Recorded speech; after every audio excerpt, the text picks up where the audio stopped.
আসসালামু আলাইকুম। ভাওয়াল বদরে আলম সরকারি কলেজের শেখ রাসেল অনলাইন ক্লাসরুম থেকে আইসিটি ক্লাসে তোমাদের সকলকে স্বাগত।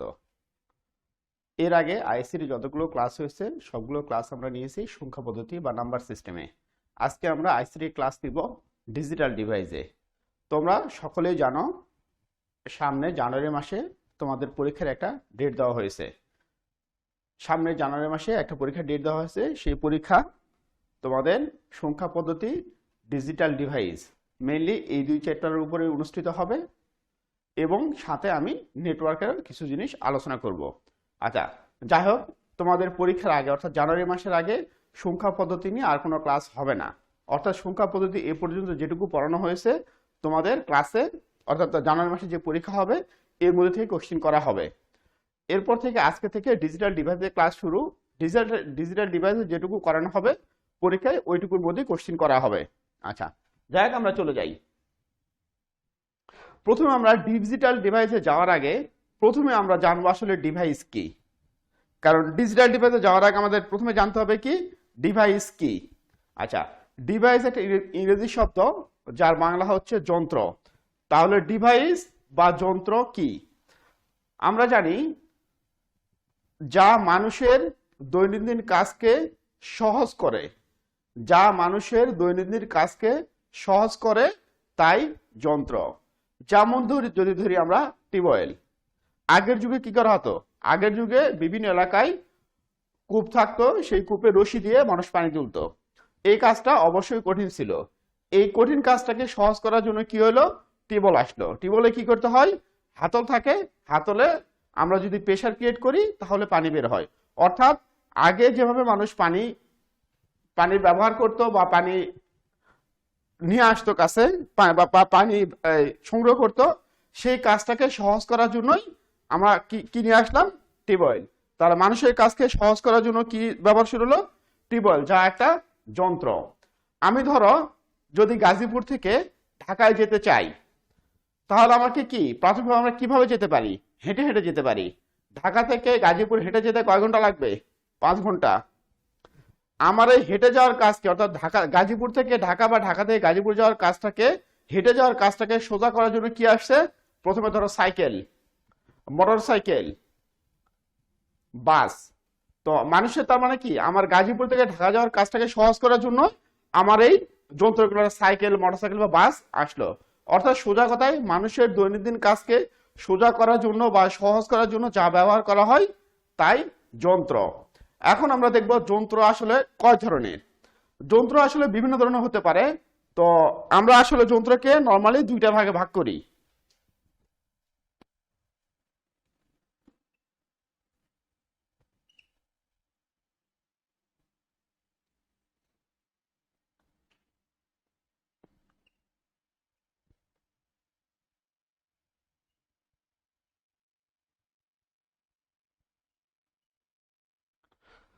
যন্ত্রকে আমরা সাধারণত দুটা ভাগে ভাগ করি, একটা মেকানিক্যাল ডিভাইস আর একটা হচ্ছে ইলেকট্রিক্যাল ডিভাইস। মেকানিক্যাল ডিভাইসগুলো কি? মেকানিক্যাল ডিভাইস হচ্ছে যা মানুষের শক্তিকে কাজে লাগিয়ে মানুষের কাজকে অনেকটা সহজ করে, সেটা মেনলি মেকানিক্যাল ডিভাইস। আর আবার অন্যভাবে মেকানিক্যাল ডিভাইস সম্পর্কে বলতে পারি যা তাপ শক্তিকে কাজে লাগিয়ে যা সরি যা যান্ত্রিক শক্তিকে কাজে লাগিয়ে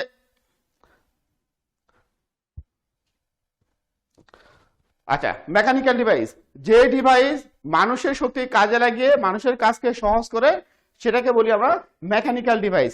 যেমন কি সাইকেল। সাইকেল আমরা কি করি? পায়ের শক্তিকে কাজে লাগিয়ে হেঁটে যেতে যতক্ষণ লাগে তার চেয়ে দ্রুত উপায়ে আমরা সাইকেল ব্যবহার করে যেতে পারি। তার মানে কি মানুষের শক্তি কাজে লাগিয়ে আমি আমার কাজকে সোজা করলাম। তাহলে এই ডিভাইসটাকে আমরা কি বলবো? Mechanical device. আর একটা কি আছে? Electrical device. ইলেকট্রিক্যাল ডিভাইস কি? ইলেকট্রিসিটি ব্যবহার করে মানুষের কাজকে সহজ করার জন্য যে যন্ত্র ব্যবহার করা হয় সেটাই ইলেকট্রিক্যাল ডিভাইস। আমাদের এখানে মেন আলোচনার বিষয় ইলেকট্রিক্যাল ডিভাইসের একটা পার্ট। আচ্ছা, তাহলে আমরা কি বললাম? ইলেকট্রিক্যাল ডিভাইস কি? ইলেকট্রিসিটি ব্যবহার করে মানুষের কাজকে সহজ করার জন্য যে সকল যন্ত্র ব্যবহার করা হয় সেই সকল যন্ত্রকে বলা হয় ইলেকট্রিক্যাল ডিভাইস। কি ধরনের ইলেকট্রিক্যাল ডিভাইস কি ধরনের হতে পারে? আমাদের রুমে আমরা প্রতিনিয়ত কি দেখি? ফ্যান। ফ্যান একটা ইলেকট্রিক্যাল ডিভাইস। আবার আমরা কি দেখি, বাল্ব, বাল্ব একটা ইলেকট্রিক্যাল ডিভাইস। আমাদের ঘরে এসি থাকে অনেক সময়, এসি ইলেকট্রিক্যাল ডিভাইস। অর্থাৎ আমাদের দৈনন্দিন জীবনে চারপাশে যে সকল ডিভাইস ইলেকট্রিসিটি দিয়ে কন্ট্রোল করা হয় সেই সকল ডিভাইসকে বলি আমরা ইলেকট্রিক্যাল ডিভাইস। এই ইলেকট্রিক্যাল ডিভাইস আবার দুইটা পার্ট আছে, একটা হচ্ছে ইলেকট্রিক্যাল আর একটা হচ্ছে ইলেকট্রনিক্স।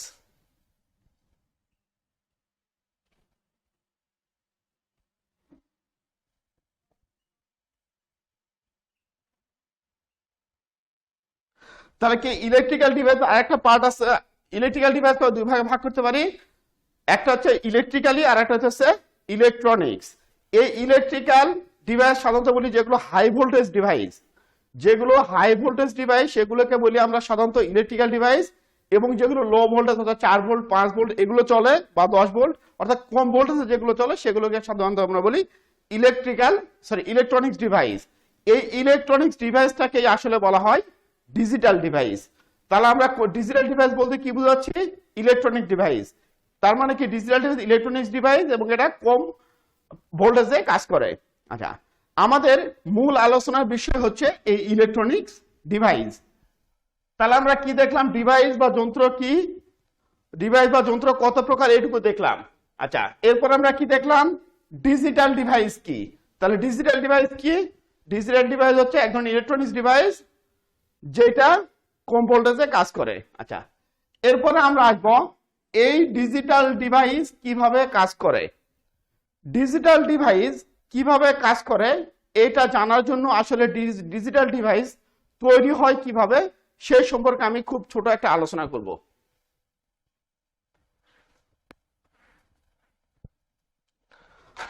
ধরো আমাদের দৈনন্দিন বর্তমানে যে ডিজিটাল ডিভাইসগুলো ব্যবহার করি তার একটা উদাহরণ হচ্ছে কম্পিউটার। একটা ডিজিটাল ডিভাইস আমরা ধরলাম কি, কম্পিউটার। এই কম্পিউটারকে যদি আমরা পার্ট বাই পার্ট ভাগ করি তাহলে কি কি থাকতে পারে কম্পিউটারের ভিতরে, র্যাম, রম, মাদারবোর্ড, অনেক কিছু থাকতে পারে। তার মধ্যে আমি যে কোনো একটা নিলাম, তাহলে আমরা কি বললাম, কম্পিউটারকে যদি আমরা বিভিন্ন পার্ট বাই পার্ট ভাগ করি তাহলে আমরা কি কি র্যাম, রোম, মাদারবোর্ড, কিবোর্ড অনেক কিছু পেতে পারি। তার যে কোনো একটা আমরা নিলাম, ধরো র্যাম। কি নিলাম, র্যাম। র্যাম কি এটা আপাতত তোমাদের জানা দরকার নাই। আচ্ছা, তাহলে প্রথমে ছিল কি কম্পিউটার, কম্পিউটারকে পার্ট বাই পার্ট করে অনেকগুলো অংশ পেলাম, তার মধ্যে আমি একটা অংশ চিন্তা করলাম র্যাম। এই র্যামকে যদি আমরা ক্ষুদ্র ক্ষুদ্র অংশে বিভক্ত করি তাহলে এর মধ্যে অনেকগুলো পার্ট পাবো। আচ্ছা, এই অনেকগুলো পার্ট কি কি হতে পারে,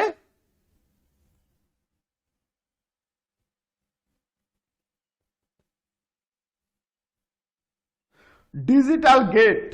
তাহলে প্রথমে পেলাম কম্পিউটার, কম্পিউটারকে পার্ট বাই পার্ট ভাগ করে পেলাম র্যাম, র্যামকে যদি আমি পার্ট বাই পার্ট ভাগ করি তাহলে পাবো আমরা ডিজিটাল গেট। আচ্ছা, এই ডিজিটাল গেট গুলোকে আমরা যদি পার্ট বাই পার্ট ভাগ করি তাহলে আবার পাবো কি আমরা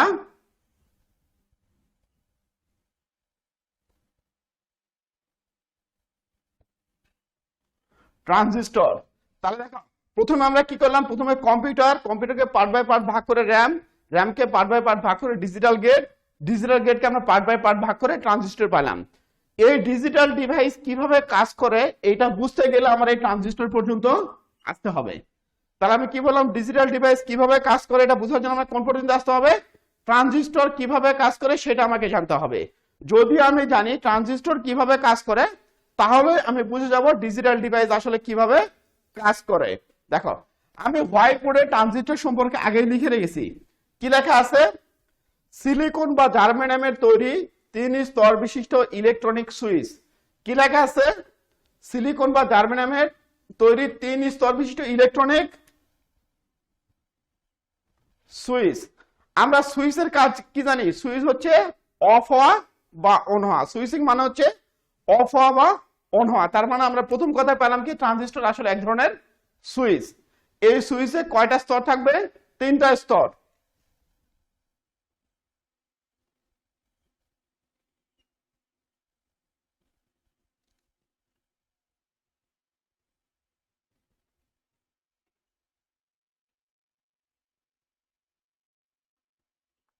তাহলে আমরা কি পেলাম? ট্রানজিস্টর হচ্ছে 3 স্তর বিশিষ্ট ইলেকট্রনিক সুইচ। দেখো 3 স্তরের নাম কি রাখছি? একটা স্তরের নাম বেজ, একটা অ্যামিটার, আর একটা হচ্ছে কালেক্টর। তাহলে 3 স্তর বিশিষ্ট সুইচের 3টা স্তরের নাম, একটা হচ্ছে অ্যামিটার, আর একটা কালেক্টর, আর একটা হচ্ছে বেজ। আচ্ছা, এটি আবিষ্কার, এই যে ট্রানজিস্টর আবিষ্কার করা হয় 1948 সালে। আচ্ছা, এই ট্রানজিস্টরের মধ্য দিয়ে প্রবাহিত বিদ্যুতের মাধ্যমে বাইনারি সংখ্যা তথা 0 অথবা 1 কে প্রকাশ করা হয়। তাহলে এই লাইনটাই হচ্ছে আমার কাঙ্ক্ষিত লাইন। আমি কি নিয়ে আলোচনা করতে চাচ্ছি? ডিজিটাল ডিভাইস কিভাবে কাজ করে। ডিজিটাল ডিভাইস কিভাবে কাজ করে এই জিনিসটা জানতে গেলে মেইনলি আমার এই লাইনের তাৎপর্যটা জানতে হবে। এই লাইনের তাৎপর্য কি লেখা আছে? এই ট্রানজিস্টরের মাধ্যমে প্রবাহিত বিদ্যুতের পরিমাণ, প্রবাহিত বিদ্যুতের মাধ্যমে বাইনারি সংখ্যা তথা 0 অথবা 1 কে প্রকাশ করা হয়। তার মানে সোজা কথা হচ্ছে এই 3 স্তর বিশিষ্ট সিলিকন লেয়ারের মধ্যে দিয়ে আমি ইলেকট্রিসিটি সাপ্লাই করব। এই ইলেকট্রিসিটি সাপ্লাই করার পরে ইলেকট্রিসিটির পরিমাণের উপর ভিত্তি করে আমি সেখানে 0 অথবা 1 আইডেন্টিফাই করতে পারবো। আমি এটা খুবই বড় একটা আলোচনা, আমি সেই আলোচনায় সম্পূর্ণরূপে যাব না, শুধু আমি তোমাদের একটা জিনিস বুঝাই দিব, শুধু খুবই অল্প কথায়। আমি মেন জায়গায় যাব না, কারণ এগুলো আসলে তোমাদের সিলেবাসের খুব একটা পার্ট না। তারপরে আমি একটু বোঝানোর চেষ্টা করতেছি। দেখো এখানে কি আছে? Base, emitter, collector. আমরা সাধারণত করে কি, আমি যেটা এখন বলতেছি এটা একটা সাধারণ উপায়, এটাকে বিভিন্ন ভাবে কাজ করানো যায়। আচ্ছা দেখো, সাধারণত কি করা হয়? এই যে বেজ আছে, বেজে ভোল্টেজ অ্যাপ্লাই করা হয়। বেজে কি হয়? ভোল্টেজ অ্যাপ্লাই করা হয়। এরপর কি আছে? Base, emitter, collector. এই বেজ এবং অ্যামিটারের মধ্যে আমি যদি বেজে একটা ভোল্টেজ অ্যাপ্লাই করি, তাহলে বেজের ভোল্টেজের উপর ভিত্তি করে এই বেজ এবং অ্যামিটারের মধ্যে একটা বিভব পার্থক্য তৈরি হয়। কি হয়? বেজ এবং অ্যামিটারের মধ্যে বিভব পার্থক্য তৈরি হয়।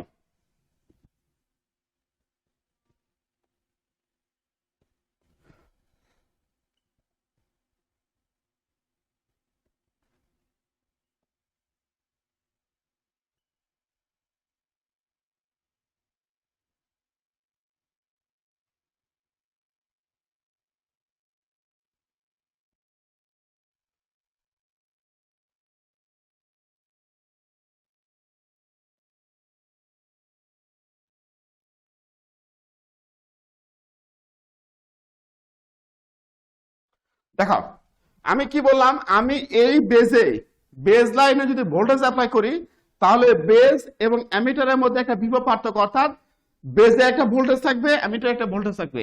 এই দুটো পার্থক্যকে বলতেছি আমি ভোল্টেজ পার্থক্য। তাহলে এই বেজ এবং অ্যামিটারের মধ্যে একটা পার্থক্য তৈরি হবে।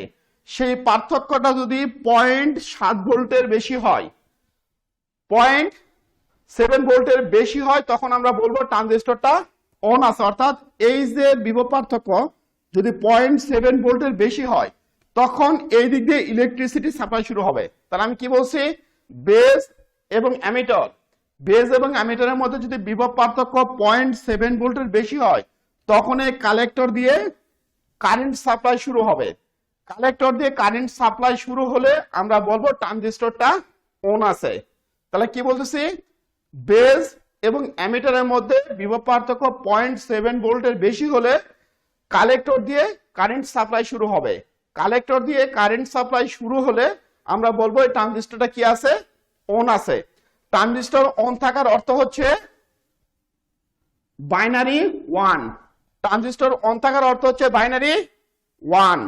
আচ্ছা, এখন যদি এই বেজ এবং অ্যামিটারের বিভব পার্থক্য ধরো 0.6 ভোল্ট হয়, কয় ভোল্ট? 0.6 ভোল্ট। এটা কি 0.7 এর চেয়ে বেশি না কম? অবশ্যই 0.7 এর চেয়ে কম। যেহেতু 0.7 এর চেয়ে কম আছে, সুতরাং এই কালেক্টর দিয়ে কোনো ইলেকট্রিসিটি সাপ্লাই হবে না। ইলেকট্রিসিটি সাপ্লাই না হওয়ার অর্থ হচ্ছে এই ট্রানজিস্টরটা অফ থাকা। তাহলে কি বলছি? বিভব পার্থক্য যদি 0.7 এর কম হয়, এখানে কত? 0.6, তার মানে 0.7 এর কম আছে, তাহলে ট্রানজিস্টরটা অফ থাকে। ট্রানজিস্টর অফ থাকার অর্থ হচ্ছে 0।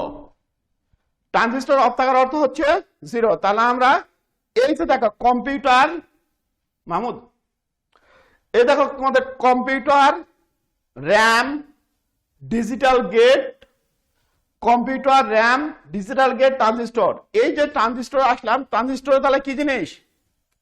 এইটা এখানে যদি বেজ এবং অ্যামিটারে, এই ট্রানজিস্টরের বেজ এবং অ্যামিটারের মধ্যে বিভব পার্থক্য 0.7 ভোল্টের বেশি হয়, তাহলে ট্রানজিস্টরটা অন থাকবে, অর্থাৎ সেটা হবে বাইনারি 1। আর যদি বেজ এবং অ্যামিটারে বিভব পার্থক্য 0.6 ভোল্ট 0.7 ভোল্টের কম হয়, তাহলে ট্রানজিস্টরটা অফ থাকবে, তখন হবে সেটা বাইনারি 0। তাহলে আমরা দেখলাম কিভাবে জিরো বাইনারি সংখ্যা অথবা 0 এবং 1 ব্যবহার করে কম্পিউটার কাজ করা যায়। তাহলে 0 1 তৈরি হয় কোথায়? মেনলি ট্রানজিস্টরে। তাহলে আমরা আশা করি ডিজিটাল ডিভাইস কিভাবে কাজ করে তার একটা ধারণা তোমরা পেয়েছো। আচ্ছা, এরপরে আছে বাইনারি সংখ্যা। বাইনারি সংখ্যা কিভাবে ডিজিটাল ডিভাইস নিয়ন্ত্রণ করে। অলরেডি এই কোশ্চেনের অ্যান্সার আমি দিয়ে দিয়েছি। কিভাবে? এই যে আমি এটা দিয়ে দিলাম। বাইনারি সংখ্যা কিভাবে ডিজিটাল ডিভাইস নিয়ন্ত্রণ করে। তাহলে ডিজিটাল ডিভাইস আমাকে পার্ট বাই পার্ট ভাগ করলাম। প্রথমে কোথায় যাচ্ছে? ট্রানজিস্টরে। এই ট্রানজিস্টর কিভাবে কাজ করে? বেজ ও অ্যামিটারের মধ্যে বিভব পার্থক্য 0.7 ভোল্টের বেশি হলে সেটা অন থাকে তথা বাইনারি 1 হয়, আর বেজ এবং অ্যামিটারের মধ্যে বিভব পার্থক্য 0.7 ভোল্টের কম হলে সেটি সাধারণত অফ থাকে, যেটাকে আমরা বলি বাইনারি 0। তাহলে এভাবে বাইনারি 0 অথবা 1 এর মাধ্যমে ডিজিটাল ডিভাইসকে নিয়ন্ত্রণ করা যায়। এরপর দেখো ডিজিটাল পদ্ধতিতে কাজ করার সুবিধা।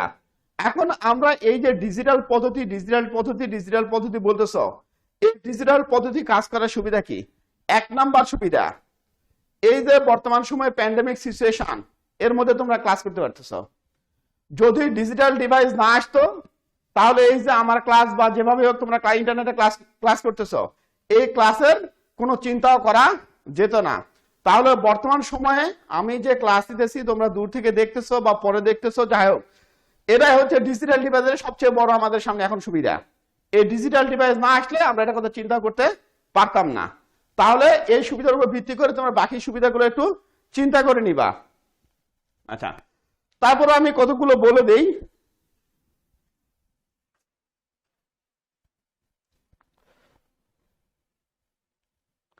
আচ্ছা, ডিজিটাল ডিভাইসের সুবিধা কি বলি। আচ্ছা, যখন এই বর্তমান কম্পিউটার, অর্থাৎ আমি কি বলছি, এই যে ডিজিটাল ডিভাইসের প্রাণ কি? ট্রানজিস্টর। ডিজিটাল ডিভাইসের প্রাণ কোথায় আছে? ট্রানজিস্টরে। অর্থাৎ এই ট্রানজিস্টর আবিষ্কারের মধ্যে দিয়ে ডিজিটাল ডিভাইসের সূচনা হয়। তাহলে ট্রানজিস্টর আবিষ্কার হয়েছে কত সালে? 1948 সালে। তাহলে আমরা যদি বলি ডিজিটাল ডিভাইসের সূচনাকাল 1948, খুব বেশি ভুল হবে? অবশ্যই একটুও ভুল হবে না, বেশি না, একটুও ভুল হবে না। তাহলে আমরা বললাম কি ডিজিটাল ডিভাইসের সূচনা হচ্ছে 1948 সালে। তাহলে এর কম্পিউটার কি 1948 এর আগে আবিষ্কার হয়েছে না পরে? অবশ্যই অনেক আগে। তার মানে 1948 সালের আগে যে কম্পিউটার ছিল সেটা ছিল মেকানিক্যাল কম্পিউটার। কি কম্পিউটার? Mechanical computer. তো আমরা বর্তমান সময়ে একটা ল্যাপটপ কি করি? ঘাড়ে নিয়ে ঘুরে বেড়াই, যে কোনো জায়গায় ব্যবহার করি। এই ডিজিটাল ডিভাইস অর্থাৎ ট্রানজিস্টরের সূচনার আগে একটা কম্পিউটার মানে একটা রুম। কি ছিল? একটা কম্পিউটার মানে হচ্ছে একটা রুম। অর্থাৎ তোমরা যদি বইয়ে দেখো, পুরোনো কম্পিউটার কিছু ছবি দেখো, তাহলে দেখবা প্রেস মেশিনে আমরা যেমন দেখি, ছাপাখানার মুদ্রণ যন্ত্র এখন যেমন আছে আমাদের, ওইরকম ছিল কম্পিউটার আকৃতি। তার মানে ডিজিটাল ডিভাইস অর্থাৎ ডিজিটাল ডিভাইসের সূচনা হওয়ার আগে কম্পিউটার আকৃতি ছিল একটা রুমের মতো, আর ডিজিটাল ডিভাইসের সূচনা হওয়ার পরে আমাদের কম্পিউটার আকৃতি হচ্ছে একটা ছোট বাক্সের মতো। তাহলে ডিজিটাল ডিভাইসের কারণে কি হলো? যন্ত্রের আকার ছোট হয়ে গেল। আচ্ছা, এরপরে কাজ করার গতি। ডিজিটাল ডিভাইস বা ডিজিটাল কম্পিউটার আসার আগে একটা কম্পিউটার দিয়ে যত দ্রুত কাজ করা যেত, ডিজিটাল ডিভাইস বা ডিজিটাল কম্পিউটারের সূচনার পরে অন্তত তার চেয়ে 10 গুণ বেশি কাজ করা যায়। কয় গুণ? অন্তত 10 গুণ। তাহলে আমরা কি কমে ডিজিটাল ডিভাইসের সুবিধা কি? আমরা কাজের গতি বাড়বে। ডিজিটাল মেকানিক্যাল ডিভাইসে যেভাবে কাজের ওখানে কিছু ভুল ত্রুটি হতে পারে হিসাব নিকাশে, কিন্তু ডিজিটাল ডিভাইসের ক্ষেত্রে হিসাব নিকাশে কোনো ভুল ত্রুটি নাই। আচ্ছা, তাহলে আমরা ডিজিটাল ডিভাইসের সুবিধা দেখলাম। এরপরে কি আছে? ডিজিটাল ডিভাইসে আমরা এই অধ্যায়ে আসলে আমরা কি কি জানবো? এই ডিজিটাল ডিভাইস অধ্যায়ে আমরা কি কি জানবো? ডিজিটাল ডিভাইস অধ্যায়ে আমরা নেক্সট ক্লাসে প্রথমে যেটা জানবো সেটা হচ্ছে বুলিয়ান অ্যালজেব্রা। আমি টপিকসের নামগুলো একটু বলে রাখতেছি। তাহলে নেক্সট ক্লাসে আমরা যা শিখবো সেটা হচ্ছে প্রথম হচ্ছে বুলিয়ান অ্যালজেব্রা, এরপর ডি মর্গানের সূত্র, ডি মর্গানের সূত্র শেখার পর আমরা কি করব, কতগুলো সমীকরণ, অর্থাৎ আমরা 6, 7, 8, 9, 10-এ যেভাবে ম্যাথের সমীকরণকে সরলীকরণ করছি, অর্থাৎ ম্যাথের বড় সমীকরণকে ছোট সমীকরণে পরিণত করছি, অনুরূপভাবে আমরা এই চ্যাপ্টারে কতগুলো সমীকরণ থাকবে, এই সমীকরণগুলোকে আমরা সরলীকরণ বা ছোট করব। তবে এখানে একটা বিষয় লক্ষণীয়, সেটা অবশ্যই আমরা 9, 10-এ যেভাবে করছি সেইভাবে না। আমরা এখানে যেটা করব সেটা হচ্ছে বাইনারি সংখ্যার উপর ভিত্তি করে। এরপরে আমরা লজিক গেট, কতগুলো লজিক গেট নিয়ে আলোচনা করব, AND gate, OR gate, NOT gate, NAND gate, অনেকগুলো গেট আছে, 7 থেকে 8টা গেট আছে, এই গেটগুলো নিয়ে আলোচনা করব।